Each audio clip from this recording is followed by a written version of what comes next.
everyone, welcome to my kitchen by Nana. Today I was hosted by my friend Hilda. She makes so many things. She makes so many different types of juice. She makes cakes, she makes cookies, and she does all those things from home.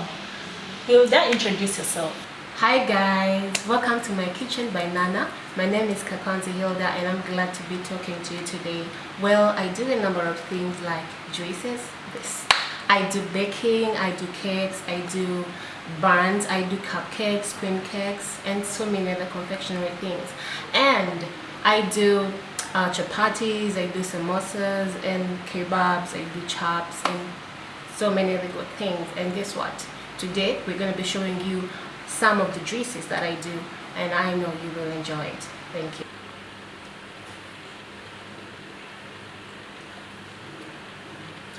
Hilda, what inspired you to start this business? Well, I was inspired by my mother. She's a hardworking woman, and I was also inspired by my mentor, Evangelist Osborne Mayanja, one of the great teachers, Pastor Fred Sechewa, and of course by my friend Nana. She is a great woman. She is a great cook. She does so many things, and I've learned all this from her. She taught me to cook a number of things, and I'm so blessed to have her in my life. Well guys, just watch and see what I'm gonna do. So Hilda, how did you start? Well, one morning I woke up and developed an idea after looking at all the people who have inspired me, and I decided to do something. And so I thought I need to do juice and take it to my friends. Perhaps that could be the beginning of my luck, my journey in this. And guess what? I bought fruits, made juice, and supplied it to my friends, and they told me it was good. From then, I got more market, because everyone who would see the juice would also ask for juice. So that's how I ended up doing all this, and I'm happy. Well, that's really interesting. Yeah. So, so many people have issues with how much money to start with. I want to know how much money you started with. Well, I started with 5,000. Seriously? Yes, that's funny, but that's the truth. I had 5,000 in my pocket, and I was like, God, I'm gonna use this 5K to start this, and I know out of this 5K, millions of money are going to come. I had the confidence, I had the boldness, and I said, I need to go for this. So I went to the market, bought fruits, and you know what? Came, made the juice, took it to my friends, and when they tested it, they liked it. So I got money out of the juice that I sold them. Out of the 5K, I got 10,000, and I took the 10,000, bought more fruits, made more juice, supplied it to more clients, and made more money. Just simple.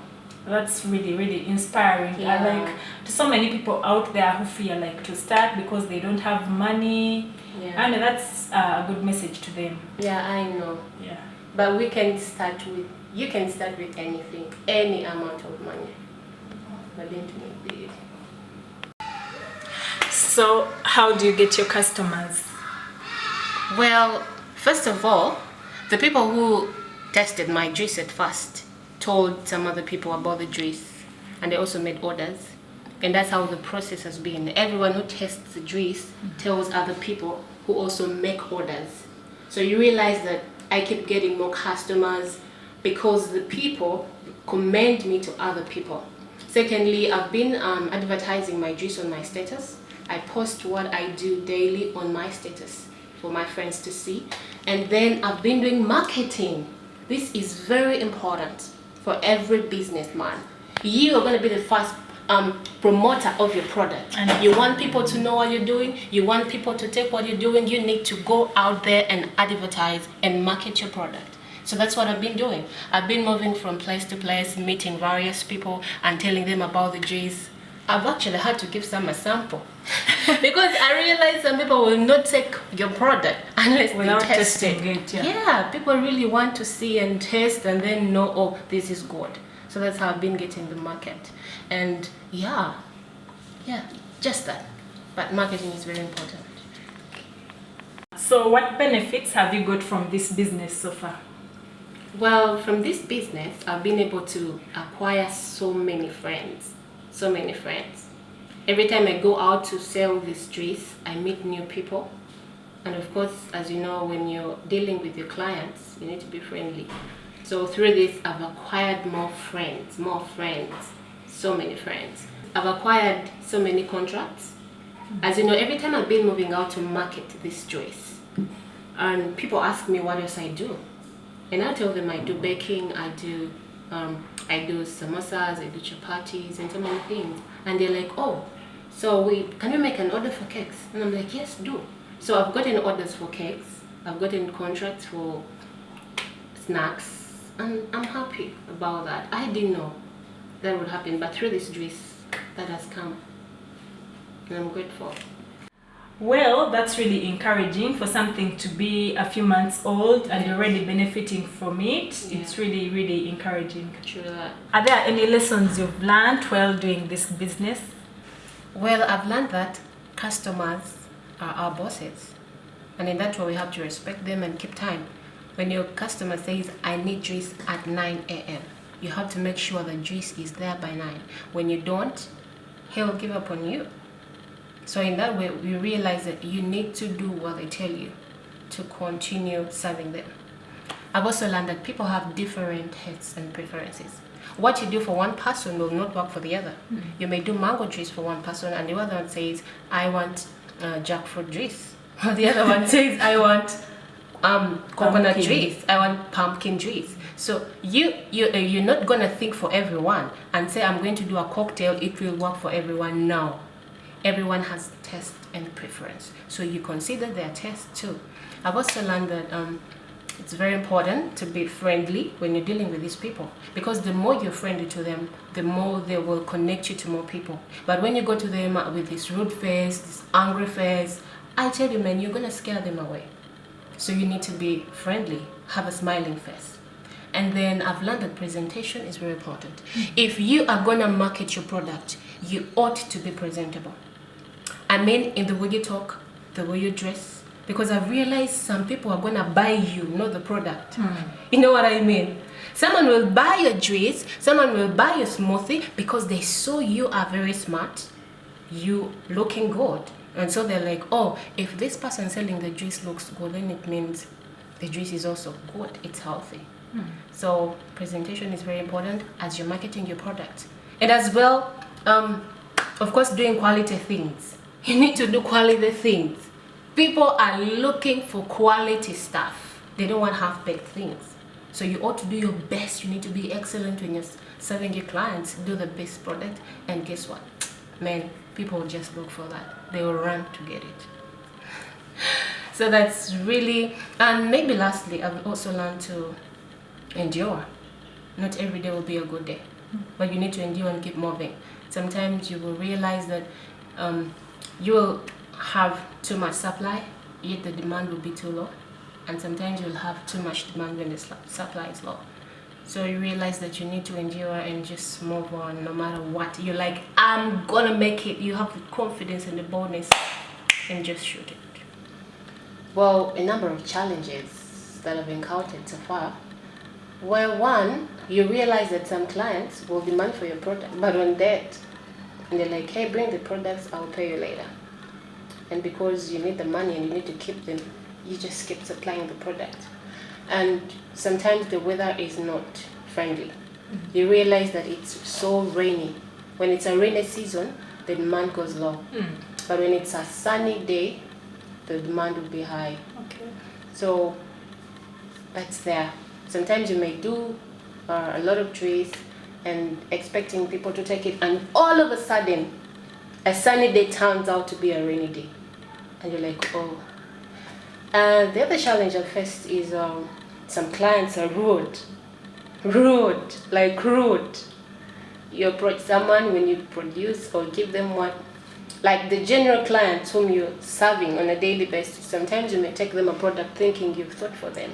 But then when you take, let me say, mango with ginger, someone says, I don't like this is too fake, I take passion only. And you're like, oh my God, what a day. Well, you still need to keep calm because it's what you're doing. Yes, they're your clients. You need to keep moving on. And well, mobility, sometimes you deliver one product to a person let me say at a longer distance. And upon delivering the product, you'll find another client who says, I also need this. So you need to foot back. As you know, nowadays, borders are not working. So we need to move. If I'm making a delivery, I have to move, walk.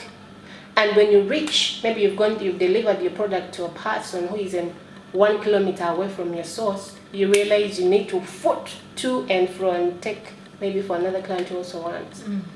So that's a little challenging, but what to do? Nothing to do. Yeah, just You need the money. You need the money, and as you need the money, you do anything possible.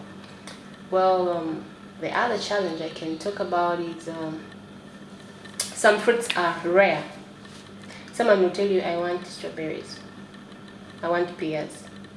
When it's not the season for the pears. Or someone will say, I want mango, and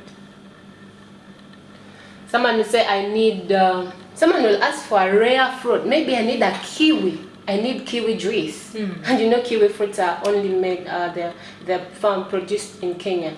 So you realize you move around town, look for the kiwi fruits and you don't get them. Well, they may be very expensive. Yeah, they may be very expensive. Yet the client is not willing to pay all that money. Well, lastly, I've also found a challenge whereby some people will demand for a very good product. Someone says, I want a very heavy smooth, very good one. But when you tell them the amount they're supposed to pay for it, you find that they're not willing to pay that amount. And it becomes challenging because you need to buy the fruits at a very high price and then someone needs the juice at a very low price. So you realize that it's so challenging, and at the end of the day you realize there's no profit in that, but we keep moving. So that's a big challenge. Well, but I know we'll get there. Yeah. So Hilda, what advice would you give to the youth? There are so many people out there who don't have jobs. There are so many people out there who don't have people to inspire them. What would you advise them?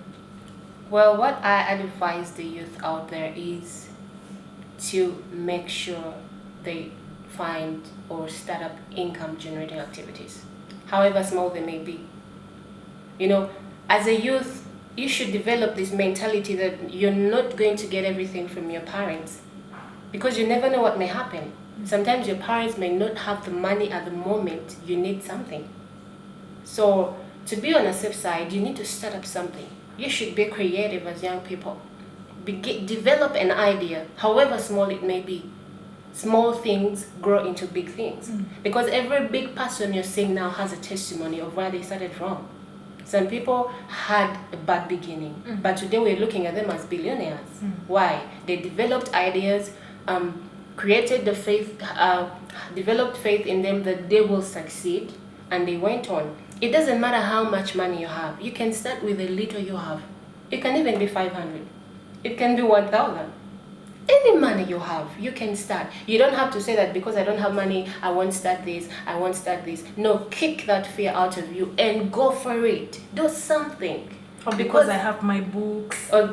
Man, let me tell you something. Even if you are employed in office daily and they are paying you on a monthly basis, say you're getting 10 m, 1 m, that money will never be enough. Because you realize at the end of the day, you have to pay for electricity, you pay for water, you pay for rent, for those who haven't built houses, and pay for so many things. So by the time you cut down this money, you're left with nothing. But if you create or develop an income generating activity that is going to give you income every day, you realize you're having some small savings besides, some money that will keep you going in the hard times. You never know, the salary may also take long to come. Or maybe you get the salary and your kids fall sick or what. So I would encourage the youth out there to start up something. And it's very important, very important. And you will make it. All big things today were once small. So I advise the young people to develop income generating activities. But first of all, you need to know your passion. What is your passion? Passion drives you. When you have the passion for something and you go for it, even when things get tough, you will keep moving. You put in your energy. Once you have passion for something, your energy will all be there. And that equals to success. And I think the best thing is to just start. Yeah, just start. Just start, yeah. You know, the starting point is always hard. Beginning is the hardest part. But you just need to make up your mind and say, I'm going to start. Today I'm starting. And you go. And you realize once you start, things move. Yeah, this is what I can tell the youth out there. Stop folding your hands. Stop sitting down and wait for your parents to supply. Because if you do, you may end up stealing. But when you work, have your money by your pocket, though you're saving 1,000 a day, that's very important. Well, that was Hilda for you. She's very inspiring, very hardworking. If you've liked what she has been telling us, click the like button. And thank you, Hilda, for hosting us.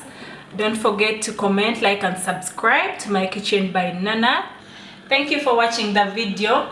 Bye.